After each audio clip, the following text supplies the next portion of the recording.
Assassin's Creed franchise centers around a guy named Desmond Miles. He lives in the year 2012. He has been, at least as far as the first game is concerned, kidnapped by a company known as Abstergo Industries, ostensibly a pharmaceutical multinational corporation. It's revealed that they are in fact a modern-day front for the secret society of Templars. He discovers that he himself is a member of the Assassin's Brotherhood, which is another secret society in our universe. They are using him to hunt for something referred to as the Piece of Eden, utilizing a machine known as the Animus, which lets you visit the memories of your ancestors and relive them.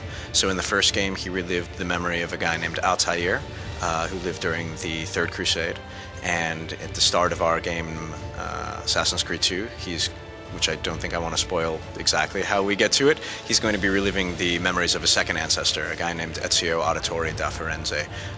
Both of his ancestors are also, assassins. Altair was a professional assassin, master assassin, and Ezio, much like Desmond, is sort of new to this, and so the two of them are going to go on this journey of sort of discovery and training together.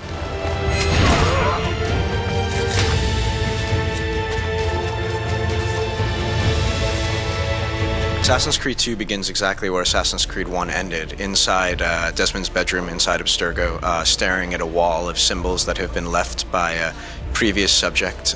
Will actually learn the meaning of those symbols throughout AC2, among other things. So yeah, the second game begins exactly where the first one ended. One of the things that we've decided to do for the second game, though, is give Desmond more to do in the present, so he won't just be slowly walking around a single room, occasionally talking to people and, sometimes stealing pens and computer passcodes.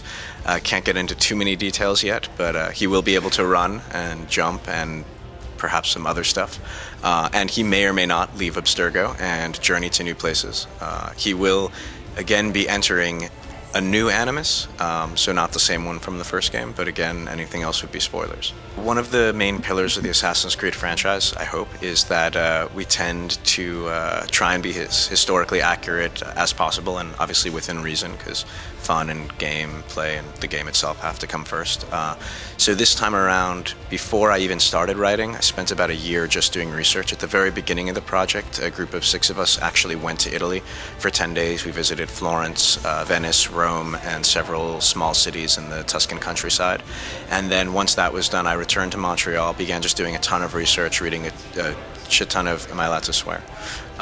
Non-fiction books, only non-fiction books because we don't want to stray into, potentially murky legal waters, and then consulting with historians. And we worked with a woman who is a historian on staff at Notre Dame. We worked with localization departments in Italy to ensure that any dialogue or Italian that appears in the game is both accurate and pronounced properly. Even the voice actors themselves, we had dialect coaches on hand in case the actors weren't Italian so that they could coach them in how to pronounce words properly. Insieme per la vittoria! Insieme! Insieme! Enough of your nonsense, Grullo! So one of the big things for us as we started to learn more and more about the Renaissance is that most people associate it with very positive things, an explosion in knowledge, art, architecture, science, the humanities. And while all of that is true and all of those things, happened and they were great and wonderful, there's a whole nother side to the story when it comes to the Renaissance. It was actually a relatively dark period of time. There was constant state of warfare, both between the various Italian city-states and other countries like Spain and France. What you also see happening a lot during the time of the Renaissance is the birth of banking and commerce, and so with it all of the negative stuff that goes with it, like corruption and market manipulation and thievery. Search them. There's bound to be something in their pockets.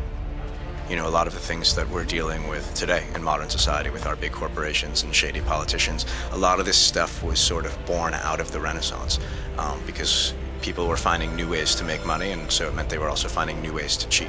And so there were a lot of really interesting and sort of dark moments that we were able to play with, and we really embraced that as we were crafting the story and building the world. So we weren't just going to celebrate what was good, we were also going to shine the light on some of the stuff that wasn't as good, because it's still relevant today. A lot of these sort of crimes and excesses are still going on, so there's a real parallel between both periods of time. What we've tried to do this time around, and I think we've gotten better at it than in the first game, is gameplay and narrative really do begin to merge together, because a lot of times what we'll do is we'll tell the story as you play. And in order to do that, I can't just generate pages, turn them in, and hope for the best. I have to work hand in hand with game designers and level designers and the cinematic directors. And so ideally we're working towards something where one doesn't start, where the other ends, but they both journey on a path like together.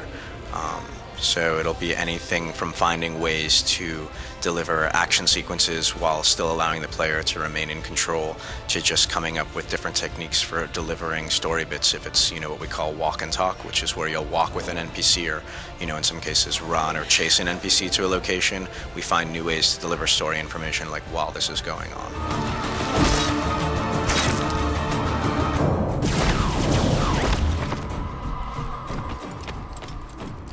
You really are the devil.